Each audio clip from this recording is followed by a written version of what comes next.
संदीप जी, ये बड़ी अजीब सी स्थिति होती जा रही है।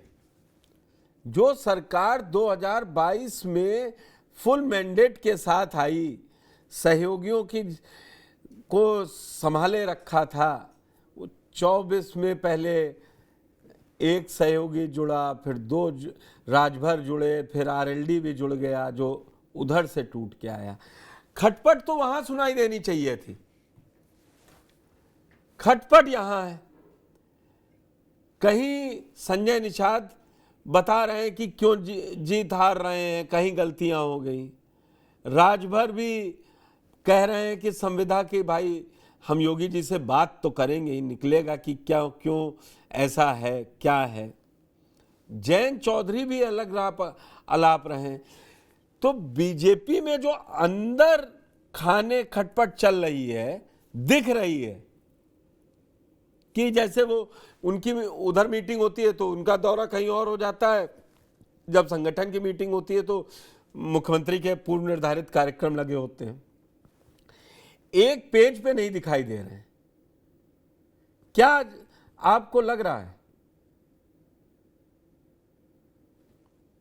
का जो संगठन है आपने देखा होगा, इसमें ऊपर से कंट्रोल होता है, और अगर ऊपर से किसी को जरा सी ढील मिल जाती है तो इस तरीके की चीजें होती है। एक तो मैं आपको ये स्पष्ट कर दूं, बाकी तो मेरे दोस्त बैठे रमेश ठाकुर जी बताएंगे चीजें।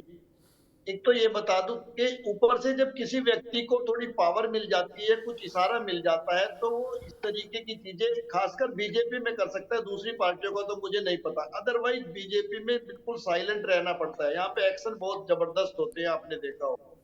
और जो राजनीति के जानकार हैं, आप जैसे लोग मंजे हुए खिलाड़ी हैं, आपको बहुत पहले से पता है। जब कभी मौर्य साहब प्रदेश अध्यक्ष थे, आपको तब से पता है कि मुख्यमंत्री बनने की उनके अंदर एक जो टीस है वो पहले से है। लेकिन चीजें ऐसी हुई, समीकरण ऐसे बने कि वो ताज योगी जी के सर पे सज गया, जबकि योगी जी मुख्यमंत्री पद का चेहरा नहीं थे शुरू में। लेकिन चीजें बनती है कुछ ऐसी, कुछ लोगों की आवाज थी, कुछ संगठन की आवाज थी, कुछ आरएसएस की आवाज थी कि योगी जी को बना दिया जाए। योगी जी ने काम भी बेहतर किए, इसमें कोई दो राय नहीं है। कई चीजें ऐसी थी जो उत्तर प्रदेश को जरूरत थी और वो उत्तर प्रदेश में हुई। लेकिन राजनीति में और काम करने में फर्क होता है। अभी आप एक चीज देखिए पुष्कर जी, राजनीति का मतलब है कि आपको जो आपके सहयोगी दल है उनको भी साथ लेकर के चलना है। और उनसे भी इंपॉर्टेंट चीज है, आप जिस दिन मुख्यमंत्री के ओहदे पर बैठते हैं, मुख्यमंत्री की कुर्सी पर बैठते हैं, तो आपको उससे पहले ये देखना होता है मुख्यमंत्री की कुर्सी पर बैठाने वाला संगठन है, ये वो संगठन है जो आपका बूथ लेवल पे होता है, मंडल लेवल पे होता है, जिला लेवल पे होता है, प्रदेश लेवल पे होता है।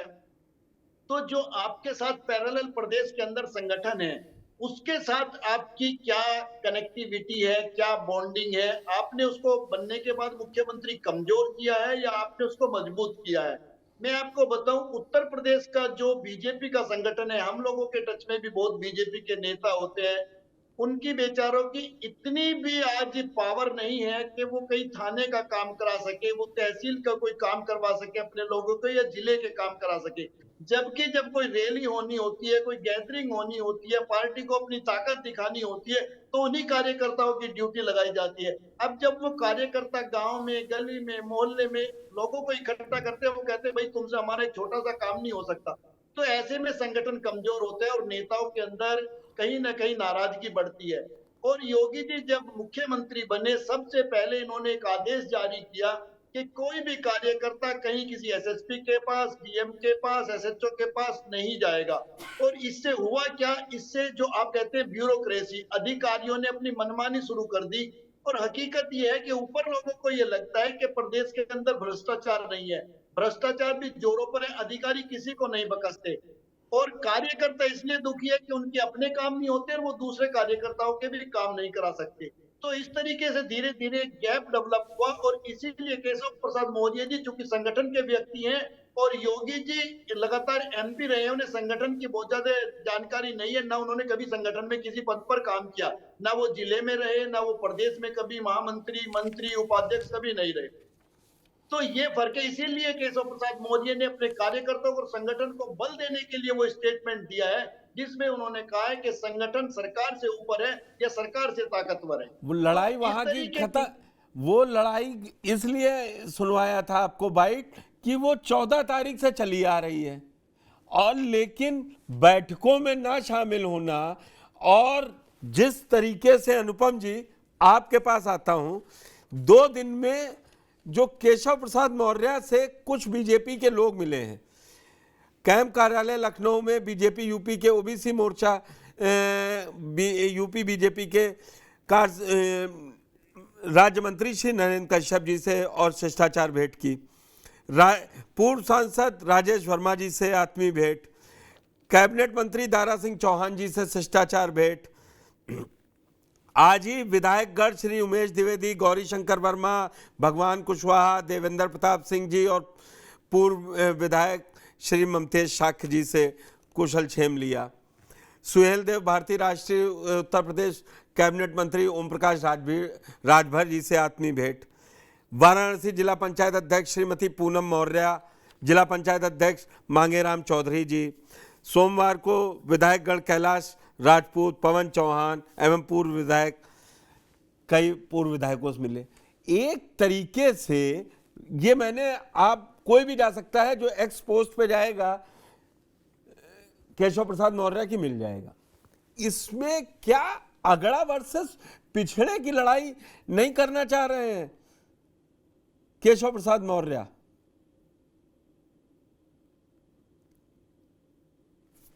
आप अनम्यूट कर लीजिए, अपने को अनम्यूट कीजिए। भाई देखें, मंडल आयोग लागू होने के बाद विशेष तौर पे उत्तर प्रदेश और बिहार में पिछड़ा वर्ग, पिछड़ा जो शब्द है वो बहुत महत्वपूर्ण हो गया। इतना महत्वपूर्ण हो गया कि प्रधानमंत्री बनने के लिए नरेंद्र मोदी को भी अपने आप को पिछड़ा घोषित करना पड़ा। आप इसे समझें। केशव मौर्य 2017 में कुछ महीने भाजपा के प्रदेश अध्यक्ष रहे थे, उनके नेतृत्व में भाजपा जीती। उन्होंने मान के चला कि साहब हमारा हक बनता है मुख्यमंत्री पद पे। मुख्यमंत्री बन गए योगी आदित्यनाथ, जिनका नाम भी नहीं चल रहा था। वो तो खुद ही बताते हैं मैं तो विदेश जा रहा था, मुझे रोक के बुला दिया, बना दिया। अब उसके बाद केशव अच्छा बन ही नहीं गए। मैं हमेशा कहता हूं कि योगी पॉलिटिशियन नहीं है। आप ये मत सोचिए वो 5 बार सांसद हो गए। आपने योगी को कभी हाथ जोड़ के गली गली वोट मांगते देखा क्या? गोरखपुर में तो पर्चा भर देते हैं, जीत जाते हैं। तो भाई उस ऐसे मट के बहन थे कि वो he is not a politician. लेकिन चूंकि वो पॉलिटिशियन नहीं थे तो उत्तर प्रदेश में योगी आदित्यनाथ के आने के पहले अखबारों की सुर्खियां होती थी कि क्या हम बिहार बन रहे हैं, क्या हम जंगल राज में जा रहे हैं। योगी ने लॉ एंड ऑर्डर पे जो डिलीवर किया है, इससे उनके विरोधी भी जिसे कहना चाहिए इनकार नहीं कर सकते। केशव मौर्य कल से फिर चर्चा में है। उनकी चिट्ठी लीक हो गई। साहब चिट्ठी लीक हो गई। कहा साहब बताइए, जेपी नड्डा से मिल के आया और ऐसी चिट्ठी लिख दी। अरे भाई उस चिट्ठी को ध्यान से पढ़े, वो 4 जून को लिखी गई थी। बिल्कुल चल रही है सामने। हाँ, अब 4 जून को जब नतीजे आ रहे थे चुनावी, उन्होंने चिट्ठी तो लिख ली पर भेज नहीं पाए। उन्हें लगा साहब भेजू ना भेजू ना भेजू ना भेजू। 42 दिन लग गए उनको चिट्ठी भेजने में। 4 जून को चिट्ठी लिखी, 22 जून को आशीष पटेल का बयान आ जाता है, 27 जून को अनुप्रिया पटेल की चिट्ठी आ जाती है। अभी सबको देखते हुए 9 जुलाई को योगी आदित्यनाथ आरक्षण का ब्यौरा खुद ही तलब कर लेते हैं। 9 जुलाई को 14 जुलाई को प्रदेश कार्यकारिणी की बैठक होती है, जिसमें केशव मौर्य ने अपना वो कालजयी बयान दिया कि संगठन सरकार से बड़ा है। और मैं कहता भी हूं कि केशव जी का ये बड़प्पन है कि जानते हुए कि संगठन सरकार से बड़ा है, वो छोटे पद पे सरकार में रहना चाहते, संगठन नहीं जाते। तो बहरहाल 14 तारीख को प्रदेश कार्यकारिणी की बैठक हुई और 42 दिन बाद 15 तारीख को केशव मौर्य ने वो चिट्ठी जारी कर दी। उसके बाद केशव मौर्य गृह मंत्री अमित शाह से मिलने का समय मांगते हैं, जो नहीं मिलता। कोलकाता जेपी नड्डा उनको बुलाकर ड्रेसिंग डाउन देते हैं। कहते हैं साहब उत्तर प्रदेश से झटका लग गया है। प्रधानमंत्री नरेंद्र मोदी अपने पूरे जीवन काल में आज तक एक भी ऐसा चुनाव नहीं लड़े जिसमें उनको पूर्ण बहुमत न मिला। ये पहला चुनाव है जिसमें उनको बहुमत नहीं मिला। और कितनी सीटों से रुक गए? उतनी सीटें जितने वो बीजेपी उत्तर प्रदेश पे हारे। 35 सीट यहाँ कम हुई और 35 सीट मोदी को कम पड़ गई।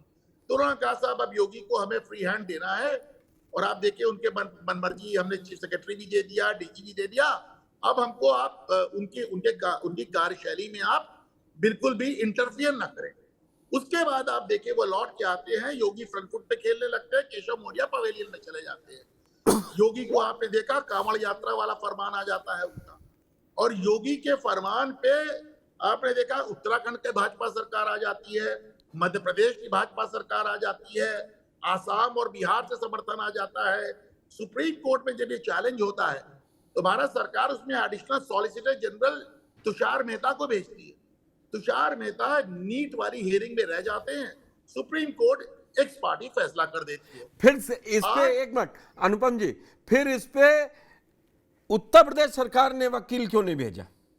अरे उत्तर प्रदेश सरकार का वो रिप्रेजेंट कर रहे थे एडिशनल सॉलिसिटर जनरल, तो गए तो नहीं, गए तो नहीं ना? नहीं गए। मेरी बात तो सुने, नहीं गए। आज हमारे प्रयागराज में food security minister Dayashankar Mishra आए। हाँ, तो हम लोगों ने सब लोगों ने घेर लिया साहब कि साहब अब क्या होगा।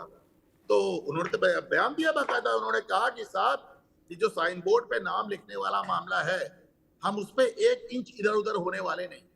अब चूंकि उसमें सुप्रीम कोर्ट ने बाकायदा शुक्रवार तक की डेट लगा दी है, सुप्रीम कोर्ट आज की भी डेट लगा सकती थी, कल की भी लगा सकती थी।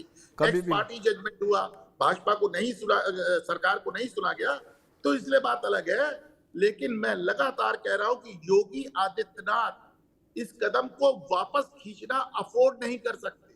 ठीक है, वो कर ही नहीं सकते भाई। उनकी जो राजनीति है वो राजनीति और उसका इकबाल खत्म हो जाएगा। इसलिए योगी अपनी चीज पर जिसे कहना चाहिए कायम रहेंगे। वो कायम रहेंगे बिलाल जी। तो इधर तो फिर आरएलडी ने जिस तरीके का स्टैंड ले लिया है, वो समझा रहे हैं कि सरकार को, खुद जयंत चौधरी ने भी कह दिया है, तो फिर ये तो कॉर्नर्ड होते जाएंगे ना सरकार, सहयोगियों में ही। जो जिस लॉ एंड ऑर्डर की तारीफ जो सरकार चलाने की, तो एक समय तो आएगा ना कि जब योगी जी को इनसे बात करनी ही पड़ेगी। और सबसे ज्यादा साथ दे रहे हैं केशव प्रसाद मौर्य। उन्होंने कल इस पर क्या कहा? बोले सुप्रीम कोर्ट का जो फैसला है उसको माना जाएगा, और अगर कुछ गलत होगा तो देख लेंगे।